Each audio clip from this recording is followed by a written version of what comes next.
নমস্কার বন্ধুরা, আশা করি আপনারা ভালো আছেন, সুস্থ আছেন।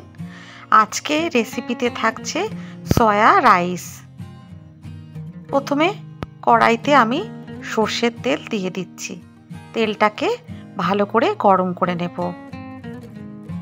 তারপরে দিয়ে দিচ্ছি গাজর কুচি, দিয়ে দিলাম একটা ক্যাপসিকাম কুচি। এবার এগুলোকে হালকা করে ভেজে নেব। দুটো আলু ডুমো করে কেটে নিয়েছি, দিয়ে দিলাম। সামান্য একটু হলুদ গুঁড়ো দিলাম, দিয়ে এগুলো হালকা করে ভাজতে থাকবো। ভাজা হয়ে গেছে, আর ভাজবো না। এরপর আমি একটা বাটিতে এগুলো তুলে রেখে দিলাম। সয়াবিন চাংস আমি নিয়েছি, ছোট ছোট যে সয়াবিনগুলো হয়, গরম জলে একটু রেখে তারপরে আমি এটাকে ভালো করে জলগুলো নিংড়ে আমি সয়াবিনটা ভেজে নেব ওই তেলের মধ্যে, একটু হলুদ গুঁড়ো, একটু কাশ্মীরি মির্চ দিয়ে। সয়াবিনগুলো ভাজা হয়ে গেছে। সয়াবিনটা একটু ভেজে নিতে হয়, কারণ সয়াবিনের একটা গন্ধ থাকে। হালকা করে ভেজে নিলে আর গন্ধটা থাকে না। এরপর কড়াইতে রান্না করার জন্য যতটা তেল প্রয়োজন দিয়ে দিলাম। 1 টেবিল স্পুন ঘি দিলাম, কাজু কিশমিশ দিলাম। এবার হালকা করে এগুলো ভেজে নেব। যেহেতু ঘি দেওয়া আছে, একটু হালকা ফেনা হয়ে গেছে। কাজু কিশমিশগুলো তুলে রেখে দিলাম। দিয়ে দিচ্ছি দারচিনি, এলাচ, লবঙ্গ, তেজপাতা দিয়ে এবার সবগুলো ভালো করে নাড়াচাড়া করে একটা বড় সাইজের পেঁয়াজ কুচি দিয়ে দিলাম।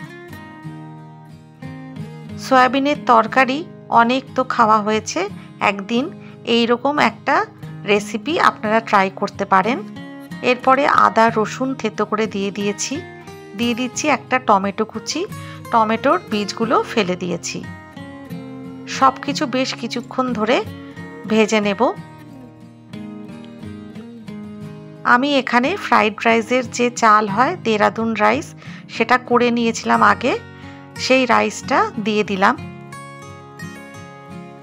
দিয়ে এবারে কিছুক্ষণ ধরে নাড়াচাড়া করে কাজু কিশমিশটা দিয়ে দিলাম। সেটা দিয়েও বেশ ভালো করে সব কিছু মিশিয়ে নেব।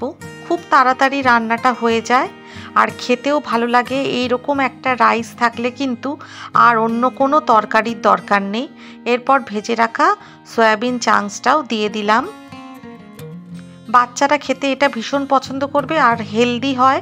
টিফিনেও দিয়ে দিতে পারবেন, স্কুল কলেজের টিফিনেও দেওয়া যেতে পারে, অফিসের টিফিনেও দেওয়া যেতে পারে। এর সাথে আর কোনো কিছুরই প্রয়োজন হবে না, একটু স্যালাড থাকলেই হয়ে যাবে।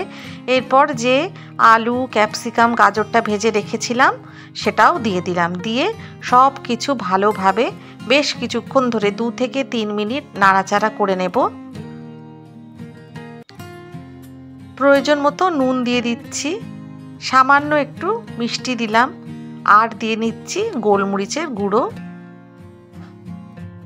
দিয়ে আবারও সব কিছু ভালোভাবে মিশিয়ে নেব।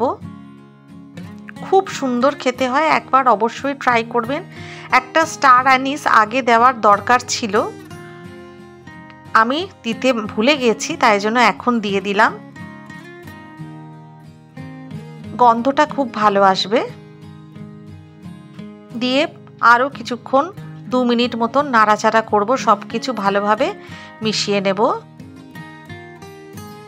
এরপর আমি 2 মিনিট ঢাকা দিয়ে রাখবো। ঢাকনাটা খুলে নিয়েছি। সয়া রাইস একদম রেডি হয়ে গেছে। বন্ধুরা, রেসিপিগুলো ভালো লাগলে লাইক, শেয়ার আর কমেন্ট করবেন। গরম বেশ ভালোই পড়েছে। সকলে ভালো থাকবেন, সুস্থ থাকবেন। শেষে আমি একটু ধনেপাতা কুচি ছড়িয়ে দিলাম। আপনাদের যদি ভালো লাগে তাহলে দেবেন, নয়তো না দেবেন। দিয়ে দিচ্ছি একটু চিলি ফ্লেক্স। দিয়ে আবারও সব কিছু ভালোভাবে মিশিয়ে নেব। এখানে আমি কোনো কাঁচা লঙ্কা ইউজ করিনি, আপনারা চাইলে কাঁচা লঙ্কা কুচিও দিতে পারেন। তাই একটু চিলি ফ্লেক্স দিয়ে দিলাম। একটা বাটিতে সার্ভ করে নিয়েছি সয়া রাইস।